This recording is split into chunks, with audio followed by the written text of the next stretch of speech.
This is the science department. Mostly right over there. You need 2.5 credits of science to graduate from Ellsworth High School. Okay? We're going to go through the routes that you can get, most of them. There is another. Okay. You've already taken care of these two, so I'm not going to be explaining them very much. Integrated Science or Science 9 and Biology. All of you have hopefully successfully passed that. Most of you have anyway. So the different routes, we have 2 different routes that you can take. And we're going to go through the chemistry side, the physics side, and the biological sciences. All right, we'll start with the chemistry. First one we're going to look at is called Chemistry in the Community. Most of you probably heard of it as ChemCom. This is a half-credit elective. It's for juniors and seniors. And you already have to have passed Science 9 and Modern Biology in order to take that class. If you want to go to a 2-year college or go to work right after school instead of going to any college, then this is the one to take. If you don't plan on going to a 4-year, and go ahead and close that. The topics covered in this, essentially, it's mostly going to be about water. So it's hydrology, water cycle, groundwater, water ecology, and the chemistry of water. And that's important because we all need water. So it's a nice thing to have as a basis. Okay. So you can get right out of school with that one. All right, the next one is Chemistry 1. You have to have had Science 9 and Modern Biology. And towards the end, is it Algebra 1 you'd like them to have? Algebra 2 is the best. Okay. You do have to do some math in this, okay? But it is an elective. And it's for juniors and seniors, 2 terms, so you can get a full credit by taking the 2-class sequence. You're going to be covering things like the scientific method and atomic structure, which we've already had in freshman science, but you're going to be learning it in more detail. You can move on to different things like the chemical formulas, and then stoichiometry, dimensional analysis, states of matter, and moles, which is what you're going to be seeing when you first go into chemistry in college. All right. If you're interested in attending 2- or 4-year college, this is one that you really ought to take, especially if you're interested in any type of science when you go to college. So that's Chemistry 1. All right, Chemistry 2 or Advanced Chemistry. This is for seniors, and it is a weighted class, right? Yes. Okay, it's not on here, but it is a weighted class, which means that it would add on 0.05 to your GPA just for taking it, because it is a difficult class. This is one that you want to make sure you have your math in place as well.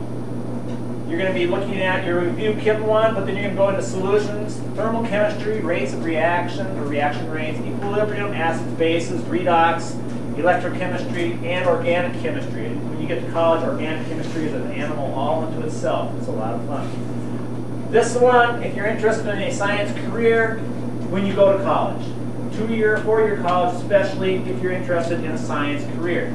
This class has lots and lots of labs. If you enjoy doing labs, this is the class for you, especially if you like science labs, all right? A lot of them, as Mr. Olson, I heard talking, not all of them even require formal write-ups. So, all right, careers, if you're going through the chemistry route in sciences. Anything in the health sciences. If you're going to go into nursing, etc., you need to know chemistry. You have to understand how chemicals react in the body, etc.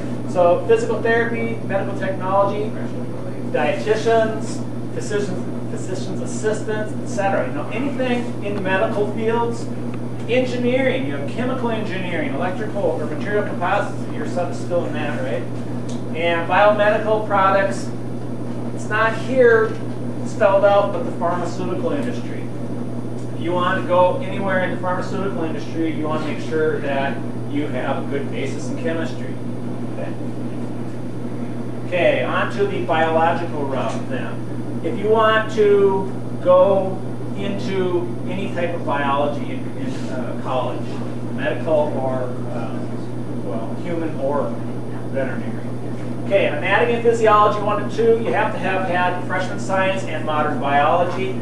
It's for seniors and juniors that have approval, and the prerequisites for that are still getting worked out somewhat.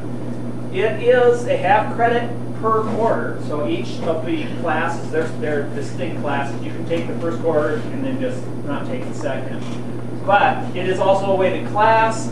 If you're interested in a 2 or 4 year college, this would be a good one to take.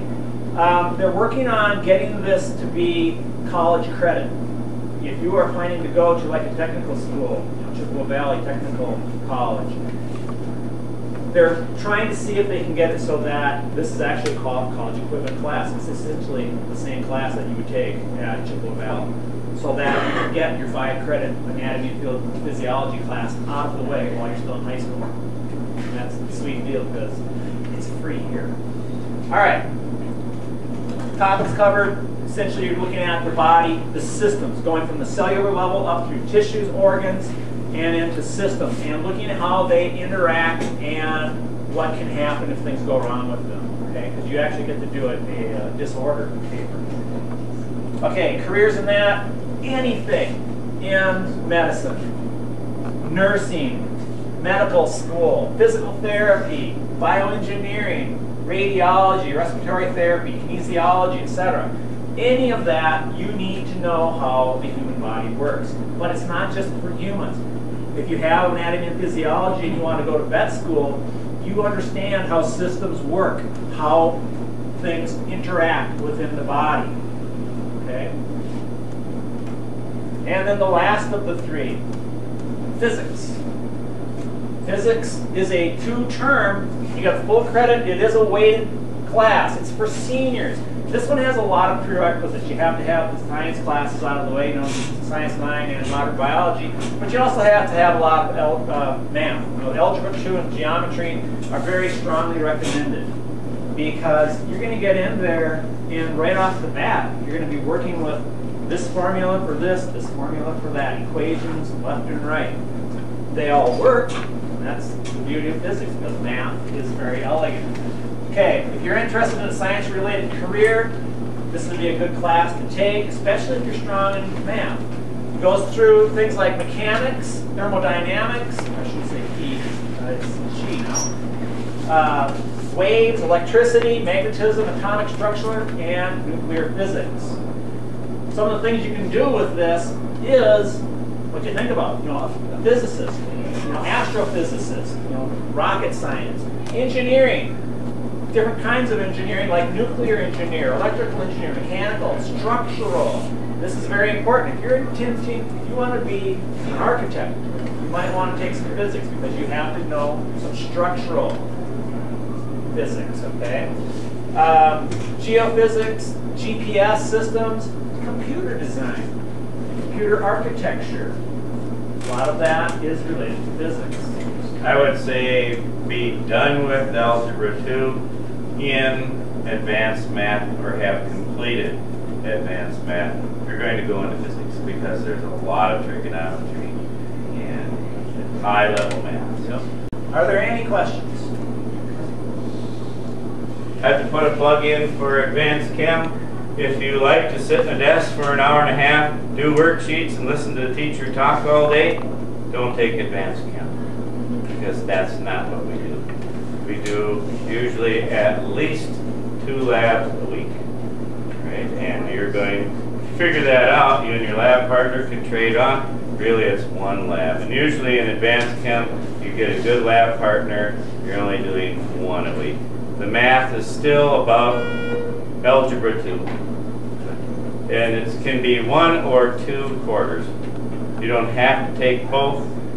It's suggested, but you could take 1 and then drop if you had to take, say, another different type of class. If you want enough chemistry, you're going into it in college, that's certainly the way to go. Because I've got a lot of good success with students who have taken all my chemistry classes to get a good background for their college courses. So I can give you a number of people to talk to if you'd like to know. And Mrs. Goodman's A&P, it's going to be kind of a tough class, but it's going to be a good class. And she has it well set up. It's somewhat rigorous, but interesting.